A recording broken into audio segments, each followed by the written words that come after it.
I always thought my mom, Claire, was a queen.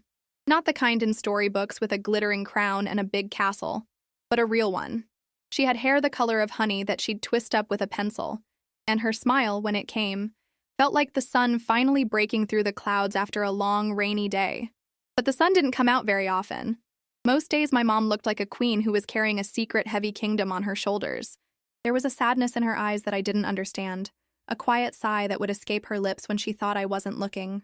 We lived in a small house with a squeaky front door and a garden full of weeds that I called our jungle. Dad was always busy. He drove a big truck for a living and was gone for days, sometimes weeks at a time. His voice on the phone was like a faraway radio station, crackling and distant. So it was usually just me and Mom, two soldiers in a quiet war against the dust bunnies and the silence. I was 8 years old, and my main job, as I saw it, was to make my mom's smile appear. I'd draw her pictures of our family, with a big, bright sun always shining above our heads. I'd pick her the prettiest dandelions from the garden, even though she'd sneeze, and I'd tell her jokes I heard at school, even if I forgot the punchline. Sometimes it worked. A little flicker of a smile would appear, and for a moment, the kingdom on her shoulders would seem a little lighter. But one Tuesday, the air in our house felt heavier than usual. Mom had spent the morning at the kitchen table with a pile of envelopes, her forehead wrinkled in a way that meant trouble. She didn't hum her usual off-key tune while making my lunch, and she didn't ask me about my day when I got home from school. She just moved through the house like a ghost, her eyes fixed on something far away that I couldn't see. That's when I decided. A picture wasn't enough. A joke wasn't enough. I needed to do something big, something that would chase all the sadness away for good. I would make her dinner. Not just any dinner, but a fancy restaurant dinner, like the ones on TV. I waited until she went upstairs to lie down, her footsteps slow and heavy on the creaky stairs. "Just resting my eyes, sweetie," she'd called down, but her voice was thick with that tired sound I hated. The kitchen was my canvas. I pulled a chair to the counter and started my masterpiece. I wanted to make her favorite, spaghetti. I found the box in the pantry and pulled it down, a little too hard. A cascade of dry pasta sticks scattered across the floor like a game of pickup sticks. I decided they were just decorations. Next, the sauce. I couldn't reach the jar on the high shelf, so I got the can of crushed tomatoes instead. Prying it open with the can opener was a battle. My hands were too small, but I was determined. When it finally popped, a spray of red splattered across the white cabinets, my shirt, and the floor. It looked like a very important, very artistic mess. I smiled. It was coming together. I mixed the cold tomatoes with some herbs I found in a jar. They smelled like grass, which was good, and poured it all into a big pot. I couldn't figure out how to turn the stove on, but that was okay. A chef has to adapt. Cold spaghetti would be a new, refreshing surprise. The grand finale was the table. I spread out a dish towel as a tablecloth and set one plate, one fork, and a fancy glass for her water. I even folded a paper towel into a triangle, just like at the restaurant. In the middle of the table, for a centerpiece, I put her favorite picture of her and Dad from their wedding day. They were both smiling so wide. I wanted her to remember that feeling. Covered in tomato sauce and dust from the floor pasta, I stood back to admire my work. The kitchen was a beautiful disaster, a testament to my love. I was a hero. I was the daughter who could finally make her mom happy. I heard her footsteps on the stairs and my heart thumped with excitement. I hid behind the counter, ready to jump out and yell, "Surprise!" The footsteps stopped. The silence that followed was long and heavy. It wasn't the silence of awe. It was something else. I peeked over the counter. My mom stood in the doorway, her hand over her mouth. Her eyes weren't looking at the fancy table or the artfully folded napkin. They were sweeping over the broken pasta on the floor, the red splatters on the cabinets, the pot of cold, grassy tomato sauce. The gasp she let out wasn't the happy kind I had imagined. It was a sound of something breaking. Slowly, I stood up from behind the counter. The word surprise was a dry little ball stuck in my throat. My mom didn't move. She just stood there, her hand still over her mouth, her eyes wide with a look I'd never seen before. It wasn't anger. Anger was loud and red and hot. This was pale and cold and terrifyingly quiet. "I wanted to make you dinner," I whispered. The heroic feeling was gone, replaced by a prickly, nervous sweat on the back of my neck. A surprise. She didn't yell. Yelling, I would have understood. My dad yelled at the TV when his team lost. My teacher, Mrs. Davis, yelled when a ball went over the school fence. Yelling had a shape and a reason. This was different. My mom just deflated. Her shoulders slumped and a sound came out of her, a long, tired sigh that seemed to pull all the air out of the room. She leaned against the doorframe as if her legs had forgotten how to hold her up. Her gaze finally moved from the chaos of the kitchen to the wedding photo on the table, surrounded by my messy handiwork. For a second, I thought maybe she saw what I saw, a memory of happiness that I was trying to bring back, but her face crumpled. Her shoulders started to shake, and she slid down the doorframe to sit on the floor, burying her face in her hands. I didn't know what to do. Queens didn't cry on the kitchen floor. My heart hammered against my ribs, a frantic drumbeat of fix it, fix it, fix it. I tiptoed around the pasta shells and knelt beside her, my tomato-stained shirt feeling sticky and wrong. "Don't cry, Mommy," I said, patting her back. My hand came away damp. "We can clean it. I'll help." That seemed to be the wrong thing to say. She lifted her head, and her eyes, red and swollen, were filled with a raw exhaustion that scared me more than any anger could. She got to her feet with a jerky movement and grabbed the roll of paper towels, yanking a long sheet off with a sound like a rip. She started wiping at the tomato sauce on the cabinet, but her movements were frantic and smeared the red into a bigger, uglier mess. "I'll get it," I said, trying to be a good helper. I grabbed a paper towel and went to the biggest splatter on the floor, but when I wiped it, the thin paper shredded, leaving a streaky, pinkish comet tail on the linoleum. "No, Maya. Just stop." Her voice was sharp for the first time. "Just go to your room." "But I want to help you clean up," I pleaded. "We can do it together." She stopped wiping and turned to face me. The kitchen was a disaster zone, a battlefield of my good intentions.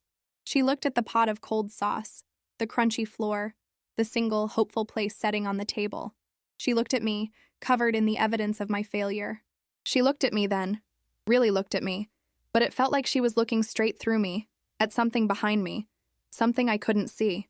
Her voice was quiet, so quiet I almost didn't hear it over the dripping tap. "I was just trying to help," I said, my voice trembling. She shook her head, a tiny, sad movement. "I know," she whispered, "but sometimes your help is just more work."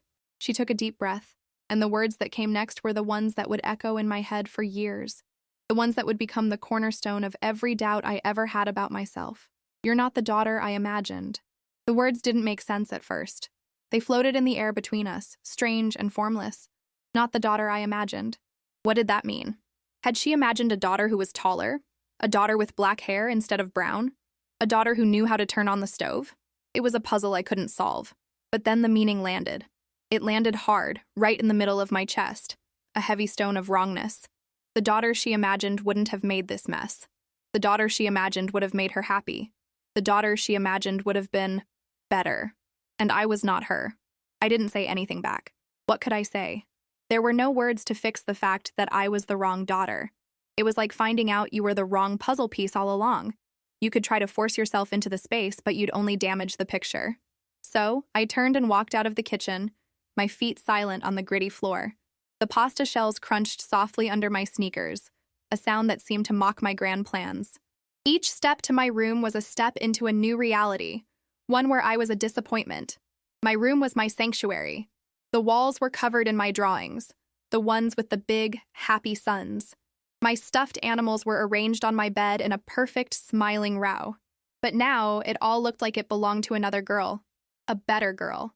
The girl my mom had imagined. I sat on the edge of my bed and looked at my hands, still faintly pink with tomato sauce. These were not helpful hands. These were hands that made messes, hands that made my mother cry. I tucked them under my legs, hiding them away. From my room, I could hear the sounds of the cleanup, the scrape of a sponge, the rush of water from the faucet, the clatter of the pot being scrubbed in the sink. There was no humming, no radio playing, just the harsh, lonely sounds of my mother erasing my mistake. Erasing me. I curled up on my bed, pulling my blanket over my head to block out the noise, but I could still feel it. The angry, rhythmic scrubbing was a vibration that traveled through the floorboards and up into my bones. It felt like she was trying to scrub me out of the house. Hours seemed to pass. The sun outside my window faded from bright yellow to a soft, tired orange. I didn't move. I was afraid that if I made a single sound, it would add to her work. Finally, the noises from the kitchen stopped. The house fell into that heavy silence again. I heard her footsteps on the stairs, slower this time, and my body went stiff. She was coming. Maybe to tell me I was the right daughter after all, that it was all a misunderstanding. My bedroom door creaked open. I peeked out from under my blanket. My mom stood in the doorway, holding a plate. On it were 2 slices of plain white bread with a piece of cheese between them. A sandwich, the opposite of a fancy spaghetti dinner. Her face was puffy, and her eyes were still red. She didn't look at me. She just walked over, placed the plate on my little nightstand, and turned to leave. "Mommy?" I whispered. She paused at the door, her back to me. "I'm sorry," I said, the words feeling small and useless. She nodded, a quick, jerky motion. "I know, Maya," she said, her voice flat. "Just eat your dinner." And then she was gone, closing the door softly behind her.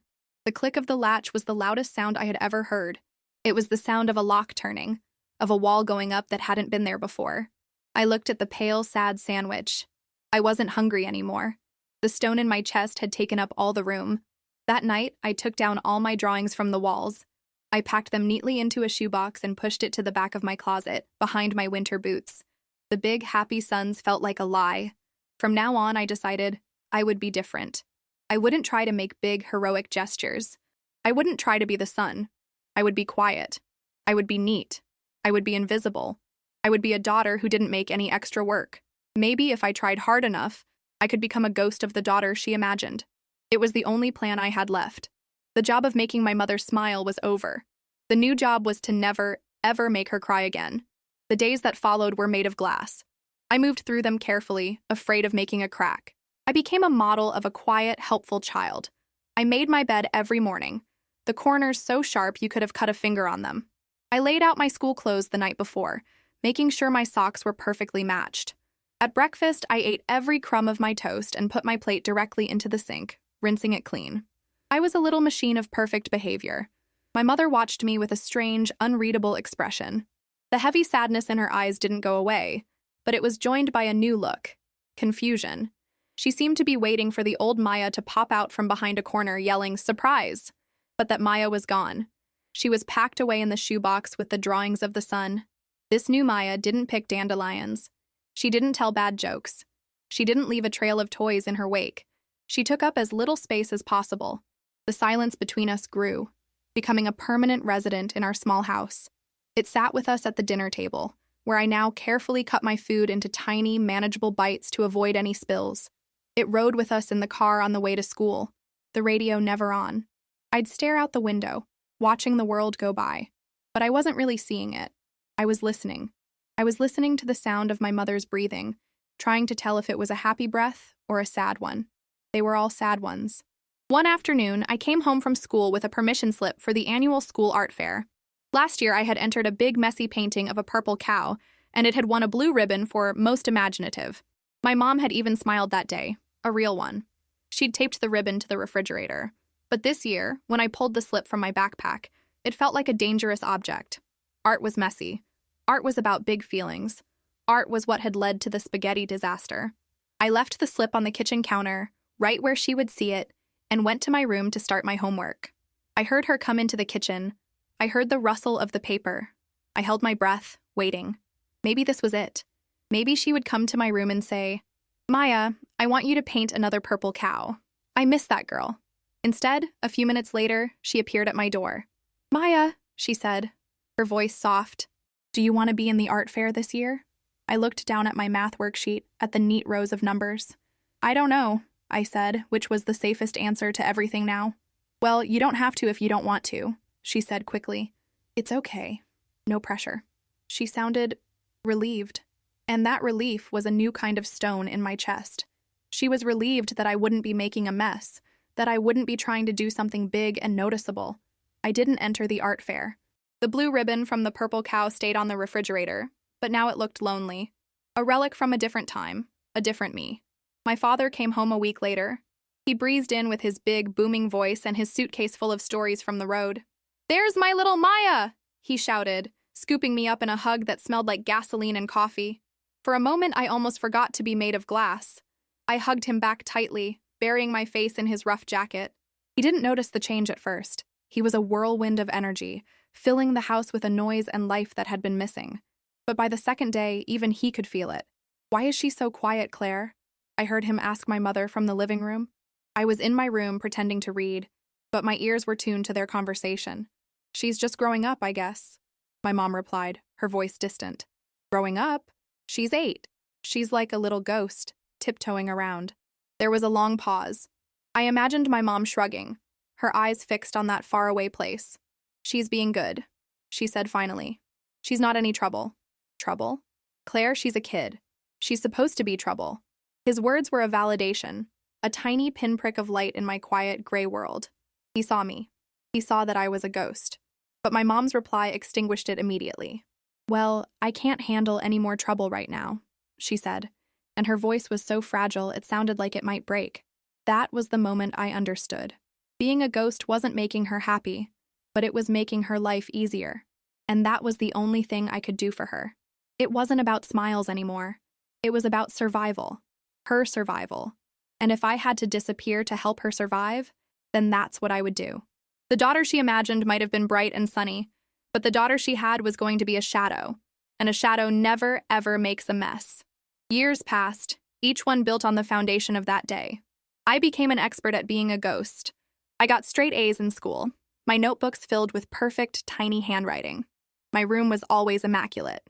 I never asked for anything that might be an inconvenience. No expensive school trips, no trendy clothes, no sleepovers that would require my mom to drive me anywhere. I measured my worth in how little I burdened others. I was the daughter who was no trouble at all. My dad tried, in his own way, to draw me out. When he was home, he'd try to coax me into a board game or ask me to help him fix something in the garage, a place that always smelled of sawdust and oil. "Come on, Maya," he'd say. "Let's make a mess." But I'd just shake my head and retreat to my room. I didn't know how to make a mess anymore. I had forgotten the language of spontaneity. My mom and I orbited each other in a quiet, sad truce. The wall between us, the one that had clicked shut with my bedroom door latch all those years ago, was now a permanent fixture of our home. There were times I'd see her looking at me with a flicker of something in her eyes. Was it longing? Regret? But it would be gone as quickly as it came, replaced by the familiar weariness. The sadness had never really left her. It had just settled deeper into her bones. She never said she was proud of my perfect grades. She never said anything at all. My perfection was just the absence of a problem, and that was all I thought she wanted. The breaking point came not with a crash, but with a quiet discovery. I was 17, a month away from graduating high school. I was looking for a photo album in the hall closet when I found a box I didn't recognize tucked away on the top shelf. Curious, I pulled it down. It wasn't heavy. Inside, nestled among old baby blankets, was a journal with a faded blue cover. My mom's handwriting, loopy and elegant, filled the pages. My heart pounded. I knew I shouldn't look, that this was a violation of the fragile peace we lived in. But I couldn't stop myself. I opened it to a page dated the day after the spaghetti disaster. Her entry began. "I broke my own daughter's heart yesterday. She was trying to do something kind, something so full of love, and I broke her." I saw the look on her face when I said those words. I saw the light go out. How do I tell her that it was never about her? How do I explain that when I looked at that beautiful, chaotic mess, I didn't see a failed dinner? I saw my own failure. The bills are piling up. Mark is gone again. I feel like I'm drowning, and I'm so tired of pretending I can swim. When I said, "You're not the daughter I imagined," I wasn't talking about her. I was talking about me. I had imagined a mother for her who was happy, who was strong, who could laugh at spilled tomato sauce and celebrate a child's love. I imagined a mother who deserved a daughter as wonderful as Maya. And I am not her. The words blurred through my tears. The stone that had been sitting in my chest for 9 years didn't just crack. It shattered. All this time I had been trying to be the wrong person. I had been trying to be smaller, quieter, less, when all she had ever wanted was to feel like she was enough for the daughter she already had. The ghost I had become was a solution to a problem that had never existed. I closed the journal and walked downstairs, my legs shaky. She was in the kitchen, staring out the window at the garden, which was still more weeds than flowers. She looked older, her shoulders still carrying that invisible kingdom. I stood in the doorway, the same doorway where she had stood all those years ago. "Mom," I said, my voice hoarse. She turned, startled. She saw the journal in my hands, and her face went pale. "Maya, I found it," I said, my voice breaking. "I read it." She sank into a kitchen chair, her hands trembling in her lap. The silence between us was different this time. It wasn't empty. It was full of 9 years of unspoken words, of a misunderstanding that had shaped my entire life. I thought you were ashamed of me, I whispered, tears streaming down my face. I spent my whole life trying not to be that little girl who made a mess. I thought I was the wrong daughter. She looked up, and for the first time in years, I saw the queen beneath the sadness. Her eyes were filled with a lifetime of regret. She got up and came to me, wrapping her arms around me in a hug that felt like coming home after a long, cold journey. She was sobbing, her body shaking against mine. "Oh, Maya," she cried, her voice thick with tears. "No, no, no, you were never, ever the wrong daughter. You were the perfect daughter. It was me. I was the wrong mother. I was so lost, so scared, and I let my darkness dim your light. Can you ever forgive me?" I hugged her tighter, burying my face in her shoulder, the way I hadn't since I was a little girl. "I forgive you," I said. And in that moment, I also forgave myself. We didn't fix everything in that one conversation. You can't rebuild a kingdom in a day, but we had found a new foundation: the truth. That evening, I went up to my closet and pulled out the old shoebox. I opened it and spread the drawings all over my floor. The happy suns, the purple cow, the messy, vibrant proof of the girl I used to be. A little while later, my mom appeared at my door. She didn't say anything. She just came in, sat on the floor with me, and picked up a drawing of our family. She traced the smiling face of the little girl with the brown hair. And then, for the first time in a very long time, she smiled. A real one. It was just like the sun, finally breaking through the clouds. The stories we tell ourselves are the most powerful of all. A single sentence can build a wall, but it can also eventually be the key that unlocks the door. It took me years to understand that my mother's words were not a reflection of me, but a reflection of her own pain. We all carry invisible kingdoms, heavy with our own secret struggles. The greatest gift we can give each other is not perfection, but grace. The grace to be human, to make messes, and to love each other through the chaos. If this story touched your heart, share it with someone who might need a message of hope and understanding.